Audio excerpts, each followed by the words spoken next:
Cornelian cherry. The first tree to blossom in my backyard. Alright, my last video, I drew out this chart and explained it. And you can see the picture, my little thumbnail picture that opens the video. You'll see that I said you're screwed. Or we're screwed. So you might want to check that out. I wanted to make two quick points here. One was related to the apple tree. Had a subscriber say, who in their right mind would cut down an apple tree? Well, I've got two examples. I had this beautiful apple tree growing near my house here on a lot, and it was growing these huge apples, and they were virtually pest free, and they were sweet. It was just an amazing flavored apple, and the owner of the lot came through and just pulled the whole thing out by the roots and cut it up for firewood because he put up a storage unit. And then the second is there was an apple tree out in the countryside, and it was one of the very first apple trees to have an ripe apple in the summer. It was like the end of July. It was just amazing, and it was just prolific. So many apples, unbelievable. And I think the owner cut it down because, you know, there'd be 2 feet of rotting apples underneath the tree because there's hardly anybody picking them. I was grabbing them and using them for, I was supplying some of my critters apples, just throwing them around, and I was also composting them. So actually I composted way more than I let lay around. So that's interesting. And then the other point is we can think about the chestnut trees getting that blight. And when the blight came through back, I don't know, more than 100 years ago already in this country, I'm talking about the American chestnuts, the people cut down all the live trees too, without realizing that many of them probably were immune to the blight. Or even just a few. All it would have took is a few. But the cabinet makers and all the people that liked using the wood, and they just loved this, they cut them all down. Just a scant few remained. So that's my point. We got to get back to this manual here. This is Permaculture Design course, Permaculture Designer's Manual. The author is Bill Mollison, otherwise known as the father of permaculture. This book here has been published by Hikari Publications. We went through Prime Directive. The only ethical decision is to take responsibility for our own existence and that of our children. You know what I said about the inverse of that. Let's see, where are we? We're on our, I didn't even make a plan of what I was going to talk about. So I'm just going to go and start talking. Here we were on, if I recall, we had just finished talking about life form richness with the last video before the one about the chart. And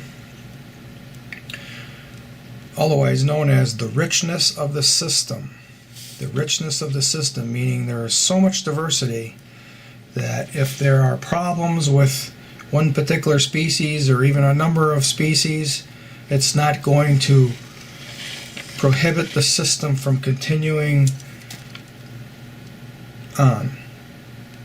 And that's termed the richness of the system. Now we're going into social accounting, and Bill Mollison here, he divided 3 different growing systems here. The top one is contemporary Western agriculture, basically monocultures of crops. And the second would be a transition towards a permaculture design, but I have actually termed this as regenerative, because this is primarily what the regenerative people are promoting, is this type of a system. And Bill Mollison actually termed it as a transition system into permaculture, which, get this in here. permaculture, 70% of the crop line is transitioned to and devoted to forage farming.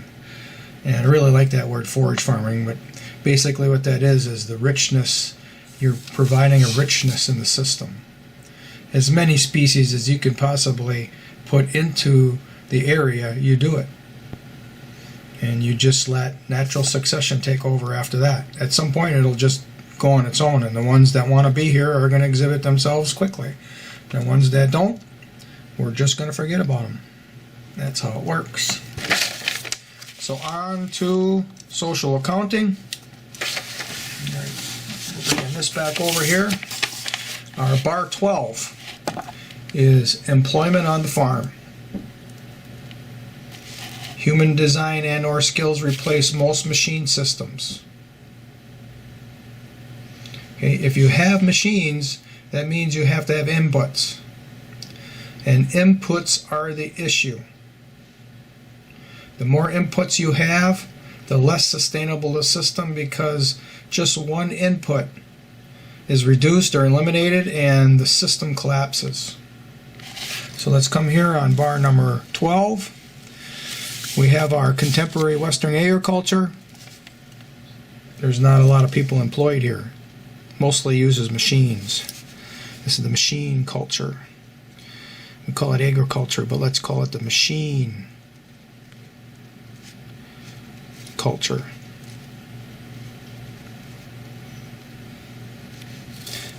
The macho culture. Let's come down here to the transition system. Oh yeah, well, we're using less machines. Okay, have more people involved. That's good. We have a problem right now with employment in this country. The last 2 weeks, I think there were like 10 million unemployment claims that came through, and probably many more to come. So in this transition, we're going to begin to increase employment.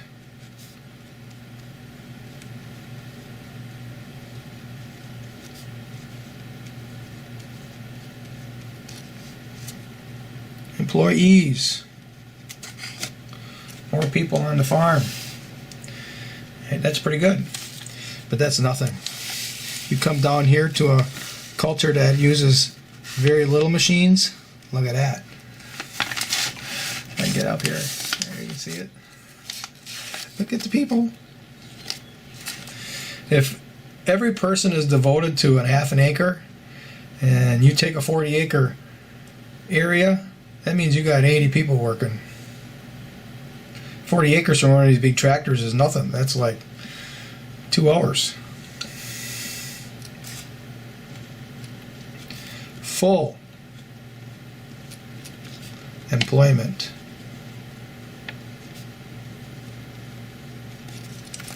That's pretty cool right there. Next up, food quality produced. All right, let's come up here to the agricultural system. That's number 13. I'm telling you, food quality is very poor. They fertilize with NPK. All right, that's the main ones.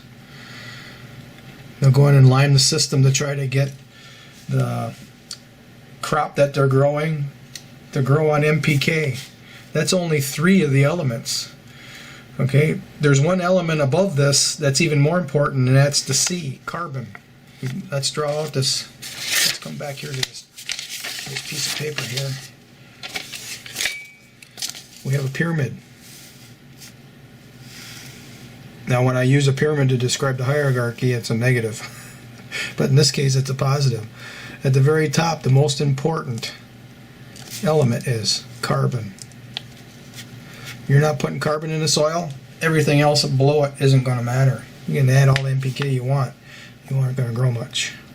Okay, then we have the next line up, and that's the NPK. Then we have the next line up, and there's 12 main elements, like zinc and magnesium and iron, calcium. And below that, you have 24 trace minerals. And below that, you have 52 sub-trace minerals. Okay. If all they're using is NPK, you aren't getting nutritious food. If you're using a permaculture system that's set up like we had been discussing all these many videos, it's using all of the elements in the soil. Okay, come down here to our transitional, and we're going to have more nutrients involved. We do have more soil life, our soil life here, and we have more animal life that's spreading it all around. So that's how this all works. Number 8 was genetic richness. Number 9 was soil life. Number 10 was forest biomass and wildlife richness. And number 11 is loss to pests. So we're looking at these 3 right here. The higher up you have, higher level of these 3 results in higher nutrition. Okay. Of course, we come down here to the permaculture. Nutrition is not off the chart, but nutrition is way higher than what you're going to have on these other 2 systems, because you have all of these. Let's use a more striking color. All of these. It's devoted to nutrients. It's unlocking all of these nutrients so that our crops, all of them.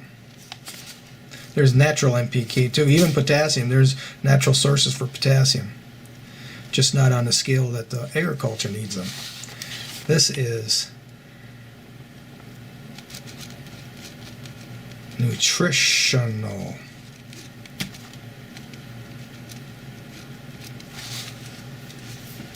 Okay. Nutritional abundance, nutritional richness. Okay. Here, it's next to nothing. And I should also add, because the nutrition in the soil isn't unlocked for the crops, now the crops are weak, and now you're coming in with all those poisons. Poisons right here. Okay.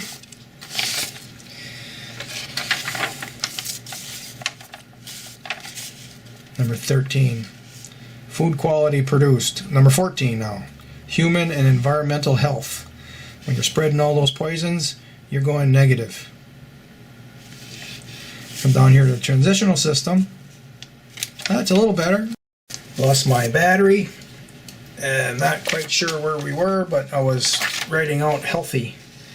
We're looking at the permaculture system, and it's exceptionally healthy, because all of these soil life and other forms of life were spreading around all the nutrients, and now we have healthy people. Okay, where's my... Oh, dropped on the floor. Come on, there we go, got it. Okay, we got one more, and that is life quality as right livelihood. Don't we have a right to a higher life quality? I mean, if you decide you don't want one, I guess that's okay, as long as you don't encroach on those who do want one. So our life quality on the agricultural system is very low.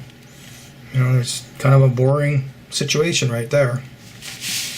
Come down here to the transitional period, it comes up a little bit.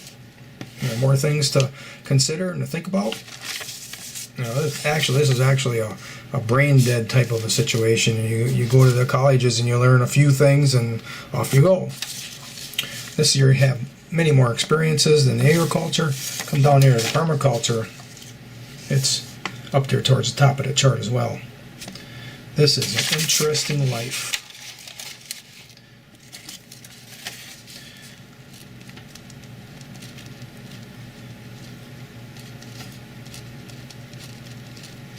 That's what we should be aiming for. An enriching, interesting life. That's where we should be. So, I'm going to conclude this one up. I think we're pretty long already. We'll come back here to make a couple points on our 3 systems here.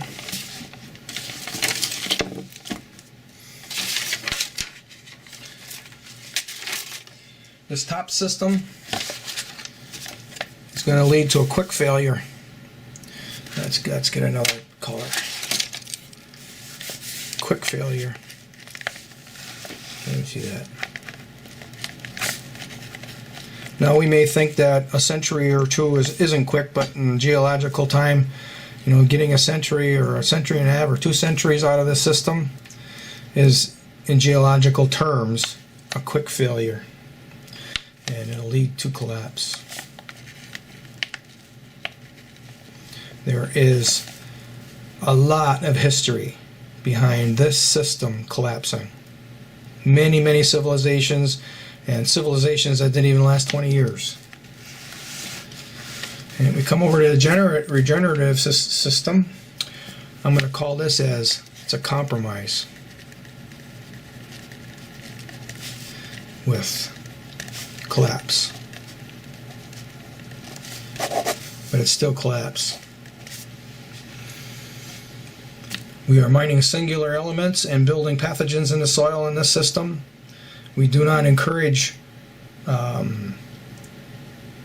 natural succession, and we want to let some of these trees continue to grow, and at some point the crops just aren't going to grow in that system. So because they're limiting succession is the reason why it'll collapse.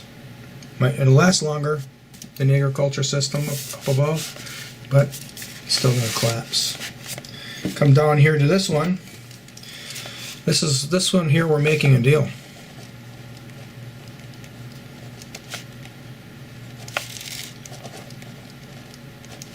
Making a deal. We're making a deal with natural succession.